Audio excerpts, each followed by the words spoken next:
د خوست ولایت د تخنیکي او مسلکي زده کړو امریت په همغږۍ د خوست تخنیکي انسټیټیوټ له لوري په خوست مرکزي محبس کې د برېښنا په برخه کې د شپږ میاشتني حرفوي روزنیز پروګرام څخه یو ځل بیا 80 تنه زندانیانو خپل زده کړې بشپړې او د فراغت سندونه ترلاسه کړل.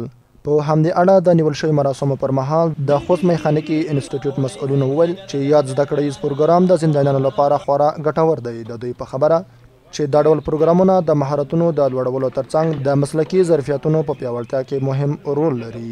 جمو ماشین دا د پکو نصب دا د کنډیشن نصب کول دي یا د جوړول دي ترمیم کول دي. نو هغه شون چې په اوسني عصر کې هغه ته ضرورت وو اوسني وخت کې خلک استعمالوي هغه برخه کې دا کسان ورزل شول.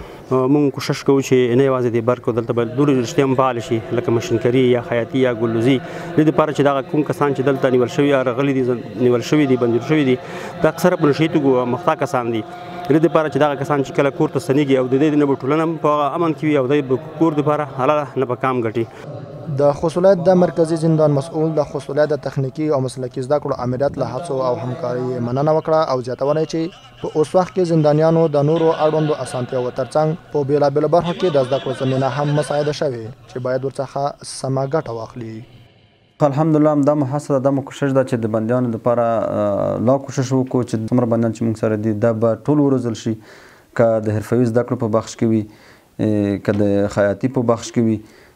کوشش زموږ دغه ده چې د دې لپاره لازم اسانتیاو برابر کړو. خو په آینده کې موږ دغه پلان لرو مرکز سره مشارکت کړی دی انشاءالله چې په لاندې وخت کې موږ د کمپیوټر درس دلته پرانیزو او د بندیانو لپاره شروع کړو انشاءالله. بل لور ته هغه زندانیان چې یا د روزنیز پروګرام کې زده کړې ترسره کړي خوښ دي او وایي چې د ازادېدو وروسته به په اړونده برخه کې د کار کولو له لارې خپلې کورنۍ ته نفقه پیدا کړي. نو پخوا وخت زندان ډېر سخت و ځکه چې هر سړي وسیطه وه. اوس ماشاءالله الحمدلله چې اسلامي امارات ده نه وسیطه شته نه بل د پیسو کاروبار شته. هغې وخت دې وخت ډېر فرق ده. پخوا وخت دومره بندیز چا نه کتل.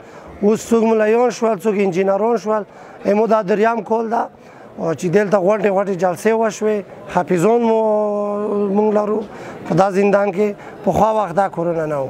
ما د انجینرۍ د برقي تخنیکي چارو کې زده کړې وکړلې چې ډېر ترېنه خوشحاله یم. 6 میاشتې حرفوي زده کړې مې په مخ یې وړلې. نن یې دغه دی چې ثمره په لاس راغلې ده او ډېر خوشحاله یم ترېنه. باید یاد شي چې دا ډول روزنیز پروګرامونه د زندانیانو لپاره د مهارتونو د ترلاسه کولو زمینه برابروي او هغوی د ازادۍ وروسته د کورنۍ او ټولنې لپاره ګټور غړي ګرځوي.